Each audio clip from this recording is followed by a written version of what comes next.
Hi guys, Terrence here from Neptune Systems. A few weeks ago in this very room, we sat down with Stefan Wilson, Indy Car driver, nearly the Indianapolis 500 winner, and a reef keeper just like you and me. And we sat down and spoke to him about reef tanks, we spoke to him about racing, and we told him the next time that we were out in Colorado, we would come by his place and see what he's got going on his reef tank, all of his Apex gear and all of that. Well, just about a week ago, we went out there and we saw it. All right, Stefan, so I told you that we're going to come by your place and see your thing. You didn't realize it would be so soon, did you? Yeah, no, it's only been a couple of weeks since I saw you guys at the Neptune Systems At our headquarters. and just really excited that you guys have taken the trip out to Colorado and had a chance to come by and see my tank. We had some other reasons to be in Colorado, and I said we got to make some time to come see Stefan Wilson. For those of you that didn't see the first video, you should go out and take a look at it. Stefan Wilson's an Indy Car driver, and actually had some great excitement in the last race at the Indy 500. That's right, yeah. We talked about it a little bit in our last video, but today we're really all about the fish. Absolutely, yeah. No, it's exciting to see the fish tank behind us here. That is sort of my pride and joy off the racetrack, and something that I take great pride in. A little bit of tease there, because you can see a little bit of it, but we're going to follow him around. He's going to give us a tour of all of the tank. He hasn't been here that long. It's just starting to grow in a little bit. But he's got all this amazing gear on there and a lot of cool fish already in the tank, and I want to see everything he's got going. Yeah, I mean, as I teased when I was at the Neptune Systems headquarters, a big part of the fun for me is tinkering with all the equipment and all the sweet Neptune gear. So I'm excited to show you how I've got it all set up. It's a balance, isn't it? The gear, the fish, the corals, everything. Oh, yeah, all of it together. Well, let's go take a look. Really fun hobby. Absolutely. All right, let's go take a look. Okay. Yeah, so it's a 220 gallon, free sides viewable. The back panel is obviously, as it backs up to the back wall where all the gear's on the other side. So yeah, had it set up since about June, and a lot of the livestock in there. Most of the corals and obviously the live rock has actually come from my previous tank. Yeah, no, it's been really fun. Same size as the tank you had before, or you upsized when you moved in? I upsized, yeah. It was a 180 before, and added another 40 gallons, went a bit taller. And, so same footprint, right? I was able to keep the same stand, canopy, etc., lights, etc., but just never. So how long have you been in here? Since June, so what is that? Wow, so it's only a few months now. Yeah, just a few months really. So that's pretty amazing. Yeah, obviously having all the live rock from an existing tank obviously helped speed up the process to get it all stabilized. So let's start out by, what's the favorite coral? What's the favorite fish? So favorite fish for sure is the multi-bar angel I have in there. He's around here somewhere. He's around in there somewhere. It's just one of those fish that I've always admired, and what it was, definitely a challenging fish to there keep. He is. I haven't seen him eat, but I've had him for like 3 months, and he still looks, pretty healthy. So I'm thinking that he's definitely finding something to eat in there. We talked about that. Probably the sponges, I think, right? Yeah, I have a lot of sponge on the live rock. You can probably see it, the yellow sponge. And I think that maybe he's eaten at that. I don't know exactly, but I've tried him with a lot of different live foods, and he's never really shown much interest. But the fact that he's still looking so healthy is a good sign. So you said this is what? This is not just a regular hippo, right? It's a yellow belly regal, so pretty much a blue hippo. But I haven't seen the yellow belly sort of come in yet. I've had him about a month, so he is a new fish, but.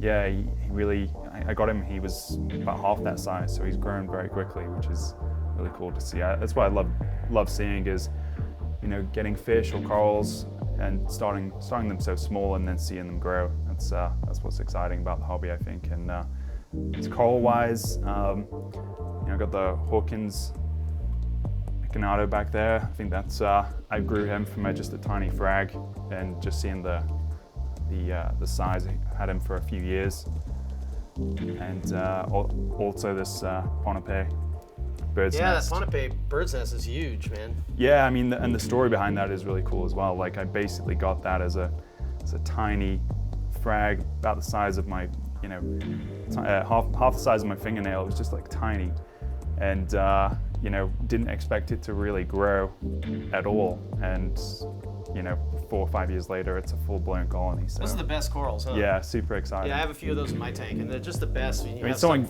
another reefer gave it me thinking, oh, you know, it's not, it's, you know, not going to really survive. Right. How are you going to get that to work? And I just flew Looks like it onto was a rock. reaching for the light too. Yes, Maybe yeah. in the other tank. Yeah, for sure. Very cool. What about, so out of all those, the Hawkins is your favorite? I would say so, yeah. And I think the Ponape as well, like, you know, just the fact that you know, that story behind it kind of makes it kind of cool, and the fact that you know, I think it's, I think it might be on the, like, you know, I wouldn't say it's endangered, but it's you know, the fact that in the wild it's you know, maybe pretty Well, that limited. may be the case with a lot of the corals that we keep, you know. Yeah, yeah. You never know how many of them we're gonna have here, and The fact that near extinct out in the wild someday. And the fact that, yeah, it's kind of aquacultured, and you know, the fact that it's grown and it's so healthy is just super cool. So this anemone, I see you have it on a separate little bommy here, you know, probably for trying good to reason. isolate it and make sure that it wasn't going to move, and kind of felt like it was kind of cool to have like it's a little island over there. I know I want to do that in my tank. I am just scared to death about, you know, it taking a walk, you know. So, like, fortunately, that anemone's never really moved on me. It's always stayed pretty. It's split a couple times. It has though. split a couple of times, yeah. So it's already split twice now. So there's 2 in there right now. I haven't had a chance to pull one out, but so far, you know, I don't actually mind it. It's kind of good, actually. Yeah, it looks great. Looks great. I like that it's on its own island. It just adds a little bit more feature to the tank. So, yeah. Now the goal is to try and grow in the SPS that I have. So let's take a look at what's underneath. Okay? Yeah, yeah. So the heart of the system, See some obviously, of the gear, it's some of how all- it runs. One of the cores feeds the manifold that's behind the tank, and then the other core is feeding the return. So, yeah, It no, looks like you got a bucket there for skim-8. it is, yeah. So catch the skim-8 in the And you got a dose bucket. over there too. I saw that. Yep, yeah. So dose is actually, you're probably gonna frown at me, but I'm using it for carbon dosing and auto top off. So Well, that's fine. There's nothing wrong with that. Nothing wrong with doing it that way. it has so much more potential than that, but I'm just using So it the for this what's basic. this strange little canister thing that it looks like you built a DIY something or other. Yeah, yeah. Just I have, you know, obviously a pH issue that I'm battling and trying to keep the pH high. So I use that at some media to basically capture some of the carbon dioxide and try and raise the pH. That feeds into the skimmer. So just The skimmer inlet, yeah. yeah. So also looks like this is super quiet, right? This thing's already super quiet, but you evidently must like a Yeah. really quiet tank, because I see these things on the doors that I thought when I saw them I was like, well, that's a great idea. Yeah, so it's just basically some soundproofing. I just bought it online. Sure. It's just cheap foam. But what a great And idea. yeah, like one of the main important parts of the tank was to keep the wire management pretty good, and also limit the noise, because it's going to be in a living area, living space, and you didn't want to hear that noise of the water trickling all like over and over. Right, You know, right, no doubt. My wife would have definitely had some words for me if that was the case. So yeah, that was a big focus on building the tank, is keeping the wires tidy and limiting the noise. So running a bean animal overflow, free drains coming down in there, and managed to set that up so it works pretty well. All right, man, well, let's walk around to the back, because you have your own little fish room. Absolutely. A bunch of cool stuff. Yeah. So let's walk that way. A lot of the technology as well. Okay. Yeah, so we're behind the tank. You know, I'm actually pretty. So your overflows are right there, right? Let's start Overflows with are right that. there, so I obviously cut a hole in the back of the wall so I could access those. You know, make sure I could dial in the overflow if I needed to, and then the manifold back here is you know, pretty nice, because I can access it, adjust the flow if I need to, and obviously the flow sensors help me dial in the necessary flow for the different items that are running on the manifold. So what do we have on the manifold? we just got a UV Okay. right now, and Is that like 80 watts or? it's something? it's actually 40, I think. 40 watts? 40 watts. So it's the Pentair, and yeah, I mean, I'm a big advocate of running. So UV, it's really UV. important to have the right flow rate, right? It is, yeah, it's super critical. I mean, if you want And it so to. you have a flow sensor on that, I see. Yeah, I have it on the outflow, and I can see it on the, you know, pretty much right here on the Apex display. So I've got it right now reading the display reading the return flow and reading the flow for the UV. So I know if it's in the right and optimal range. So, okay. And then obviously, as I was saying, another important part of the tank for me when I was building it was wire management, and kind of feel like I've tried my best to manage all these wires. Everything looks super clean, right? You know, trying to I built these boards to basically hide the wires behind and make it a little bit easier to manage. Lord help me if I ever have to move. It's going to be a big job for sure. Okay. So then you have all of your pumps, your Vortec power supplies. Yeah, I mean, another thing as well, keeping the power supplies above the water line and making sure that there's no potential there for water damage to them, and then obviously having them accessible if I never need to dial them in or anything like that was critical as well. So they're up here on these separate boards. Obviously the energy bars, and the two new EBA 32s. Mm-hmm. So super pumped about those. They've been a really cool upgrade for me. Able to monitor the power usage. Yeah, that's super neat, you know, because knowing how much power usage you have helps you maybe make better decisions on some of the equipment you're using, or maybe identify which items you need to upgrade or swap out for more energy efficient. So. And you have a little quarantine over here. Yeah, this is not running all the time. It just you caught me when I'm planning on adding a few fish, so got a quarantine tank set Smart up. idea. I don't use it all the time, just when I'm buying fish from places that I don't know or don't really know much about them. So I just want to, you know, obviously a safety measure. If I trust the place, then maybe I don't always QT. Yeah, water station, so I can add the. So you've got, what is that, 7 stages or something? Looks like it. Something like that, yeah. It looks like you come in through your sediment filter, and then you've got 3 carbon blocks. So and then you got 2 DIs. Yeah, so in Colorado we have chloramines here, so we had to obviously add another stage to remove chloramines. So I had to upgrade that and add some more stages to battle that. So this is about a 55-gallon drum. So I fill this full of RODI and draw from this to top up the tank. You have a switch in there that goes to the apex? So yeah, I have a little float switch in there.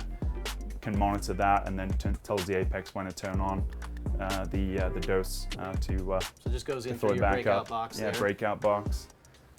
So yeah, no.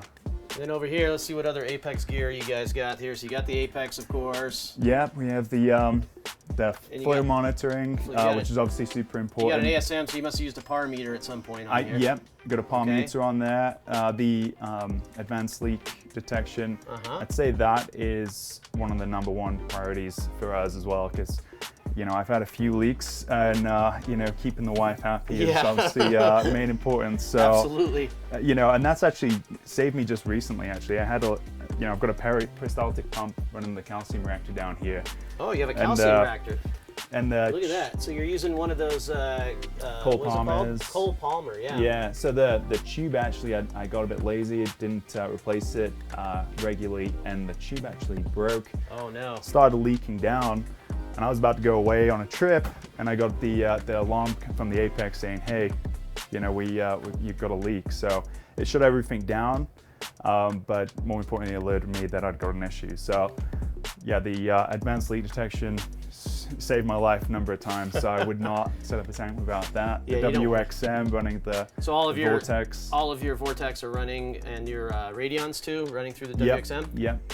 Cool. So definitely that's pretty cool as well. So yeah, no, it's a pretty apexed, geared out tank. So awesome. Well, so cool to come by your place here and see all the gear in action and see how you put it all together.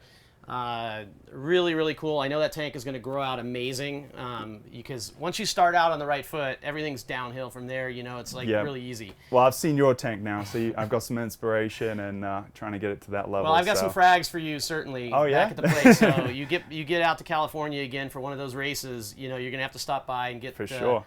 You know, get yourself some extra corals for the tank, and we'll trade some corals. How's that sound? Sounds good to me. Yeah. Thank you. All right, man. Till next time. Out. Absolutely. Take care. All right, guys, so that's it for the tour of Stefan's great aquarium, and you saw his gear room and everything. So hopefully we can come back here again, maybe 6 months, maybe a year from now, and see how everything's grown in. Until the next video, this is Terrence. Take care and enjoy those fish.